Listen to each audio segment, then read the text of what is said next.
Bonjour tout le monde. J'avais préparé quelque chose qui, je pense, va être changé.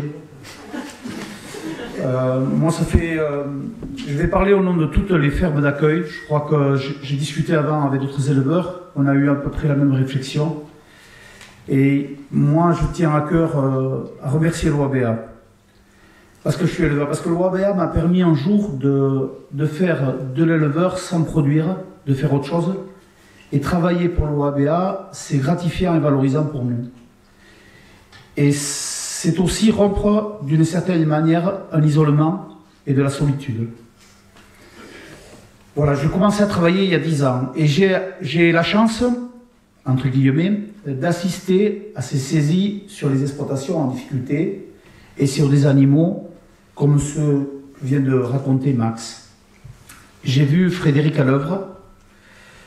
Si je travaille pour l'OABA, c'est aussi, et c'est surtout, à cause des qualités humaines de Frédéric. Je l'ai vu à l'œuvre dans les exploitations. C'est quelqu'un qui se pose beaucoup de questions, qui privilégie les animaux, mais aussi le côté humain des choses. Et ça ne peut pas se mesurer, et ça se fait dans l'action. C'est peut-être pour ça aussi qu'il a pris cette bouse de vache dessus, parce qu'il était là, à ce moment-là.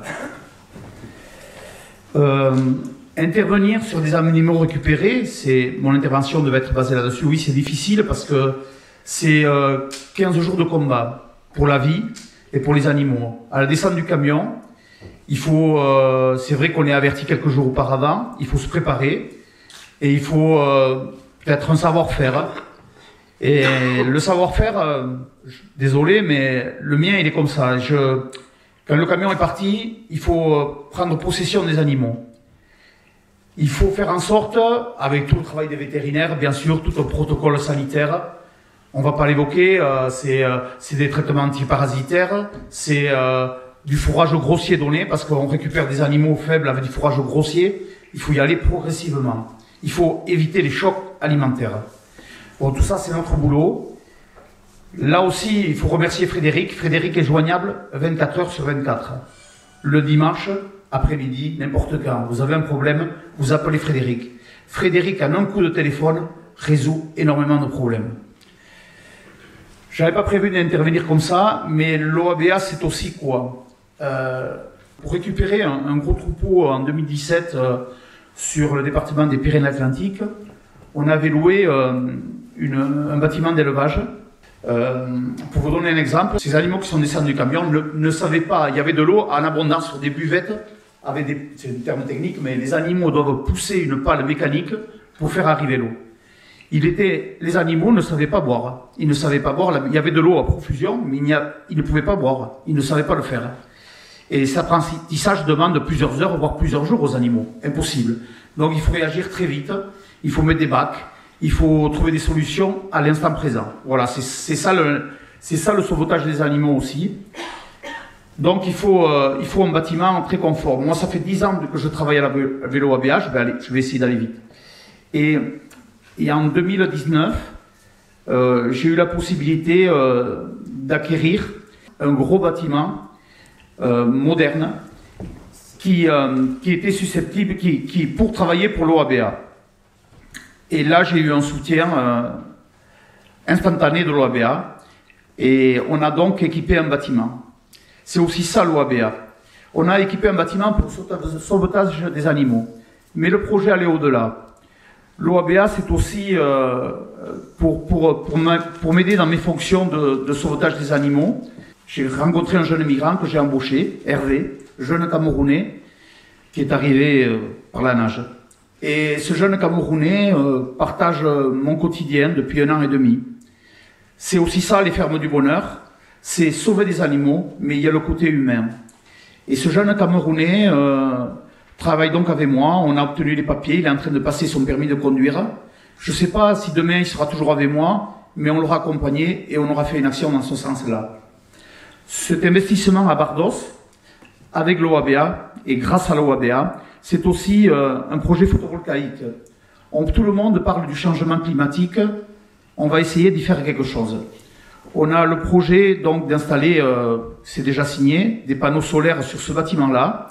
Ce bâtiment qui fait 4000 m², avec la construction de 3000 m² de plus de bâtiments sur ce site-là. Mais attention, c'était un foncier qui était déjà artificialisé.